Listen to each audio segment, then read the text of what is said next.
Let me follow your question one by one. The problem was not negotiation between myself and him before a real sense of a breakthrough, a readiness to contemplate, to take the president's ideas as a basis for negotiation had emerged. It's not national interests of historic dimensions are not about psychology of leaders. Menachem Begin. A lot of people disagree with you on that. Menachem Begin never Reagan met, and Gorbachev, for instance? Menachem Begin never talked with Sadat or Camp David. I cannot recall President Nixon talking to Giap.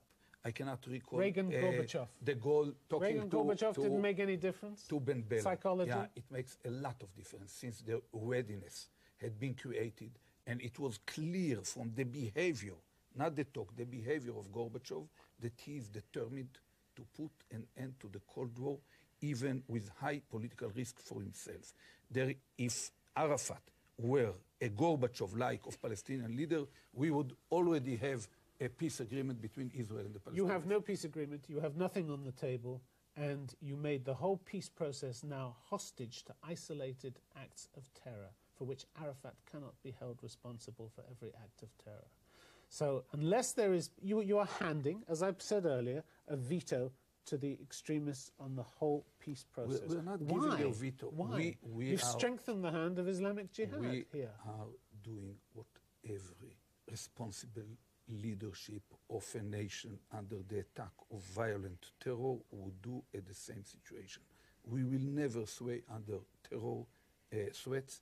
I just visited Lady Thatcher this morning and praised her once again for her ability not to sway when half of the hotel at Brighton collapsed and she sat with members of cabinet at the other half. But your policy buys you no peace and no quiet, does it? You have the most sophisticated, largest armed forces in the region, and it gives you no security whatsoever. The tactic's wrong, isn't it? Neither you nor the Americans never swayed in face of Gaddafi and never raised the question why to corner him, maybe someone worse will emerge. Once it became clear that he sent these two gentlemen that exploded the airplane over Lockerbie, you stood firm for 10 years. This is the only way.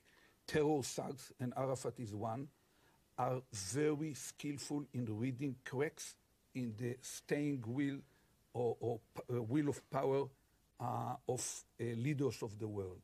And we cannot afford for the long-term results of this struggle. But Mr. Barak, you talk about the long term. And I suggest the same thing for all leaders of the world. Mr. Barak, you talk about the long-term effect. Look ahead. Once the shooting is over, once the conflict is over, what have the Palestinians got to look forward to? Yeah, why not? They have nothing to hope for and nothing to lose. You bulldoze their buildings, you collapse their economy, and even Dennis Ross said you went around sticking a finger in their eye and expecting them to like it. It's not true. You are read in a very selected way, kind of distorted. This is what every politician says. Yeah, it's distortion by addition. Every politician says this because they don't like the facts that contradict their views. Tim, I respect the fact that you don't have enough time to put all what Dennis Ross said, and you want a more dramatic interview. It's okay for you, but it doesn't represent. You may not like it, but he said it. It's a very small part of what he said. Look, the reality is that we were ready. What I have done at Camp David was not a kind of trick to unmask Arafat. It was the result of finding no partner.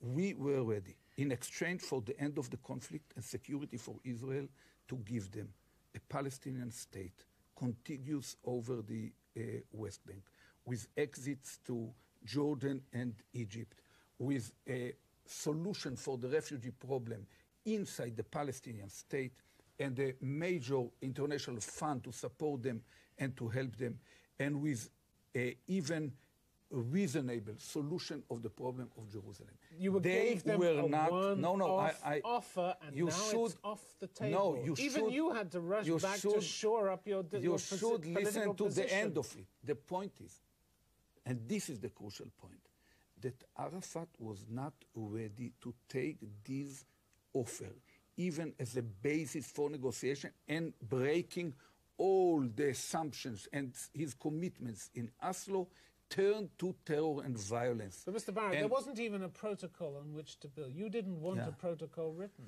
Yeah, of course. Did you? Of course. Why not? We were... A protocol would have meant you could have built on what was achieved at the summit. We were suspicious in advance that maybe what Arafat is trying to achieve is a documented version of our position, the American position, in order to carry it on and try to... Something to build on, that's understandable, to take something, or to get something more through international imposition of a solution. So we are ready to take far-reaching calculated risks. We are not ready to become suckers.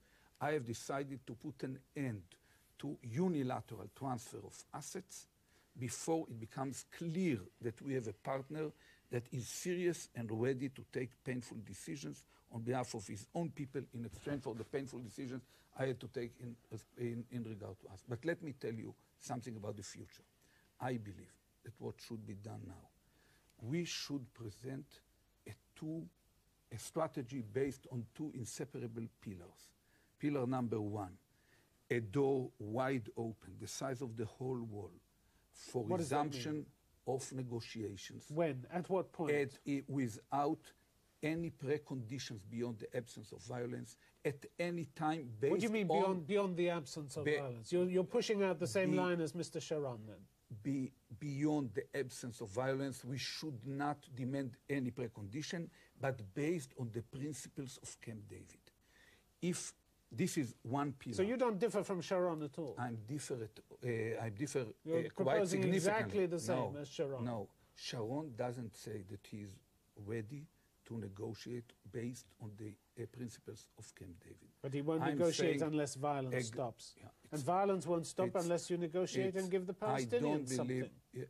Believe me, violence should be stopped before anything else happens, since this is the only precondition. If violence could become a major tool, if terror, like what we have witnessed today in New York, can be a tool in negotiation between a free democratic society and a terror thug that is hopefully become a benign leader of a future state, if the rule is that violence is part of the recipe, we won't end it. You have been condemned for violence all over the world, for excessive use of violence, for shelling Palestinian villages, for bulldozing their houses. You've been condemned, and it's brought you, the policy has brought you nothing, has it? I believe. So it's time to change the policy, I Mr. Barak, I believe that there is no reason to draw any moral equivalence between the attacks of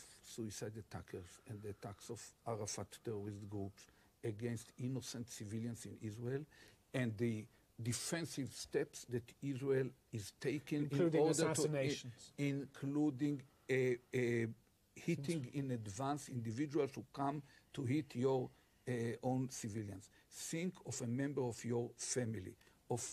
When I think of my daughter or your cousin, it becomes more clear.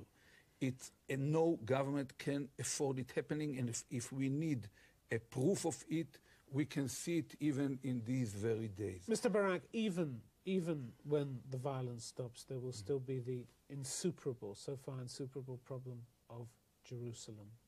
Will Israel ever share sovereignty of Jerusalem with the Palestinians? We were ready during Camp David, against the kind of conventional wisdom that we were not ready to contemplate alternatives. We were ready during Camp David to contemplate delaying the issue of Jerusalem by 2 years. Hadn't it been delayed enough? What was the point of delaying and delaying and delaying? It had to be settled sometime. It was not suggested by us. We were ready to solve it. We were ready to delay it. The Palestinians refused. So you should ask them why they refused to How were you going to discuss it. How were you going to solve it? What was your plan to solve it? By standing firm, struggling against terror, and providing this strategy on two pillars. One, that wasn't much of a concession, was it, by standing firm on pillars? A door wide open, without any preconditions beyond the absence of violence, to resume negotiation at any time based on the principles of Camp David. The other pillar, inseparable one, is to launch a gradual plan over 4 years to disengage, to separate ourselves from the Palestinians. We have to make it clear to the whole world, to ourselves and to the Palestinians. Tell me one thing, Mr. That Barak. we are determined to put an end to the reigning over another people. If there had been a peace agreement between you and the Palestinians, would we now have seen the terrible attacks that we've seen in New York and Washington, which have caused the deaths of thousands of people? Quite probable. I'm warning for years now that this terror challenge will try to blackmail the whole advanced civilization of the world, using our highly sophisticated arrangements. This is blackmail?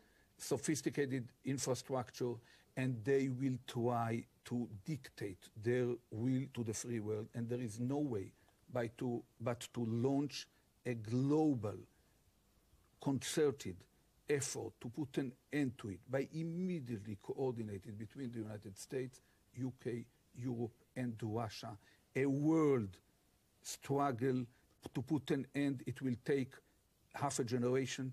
It will cost many other lives on the way, but we are capable of putting an end to it if we are determined enough to isolate every country who is ready to host terror and to call every rogue leader and every thug of terror by its accurate name and act upon our judgments. Ehud Barak, been a pleasure having you on the program. Thank you very much indeed.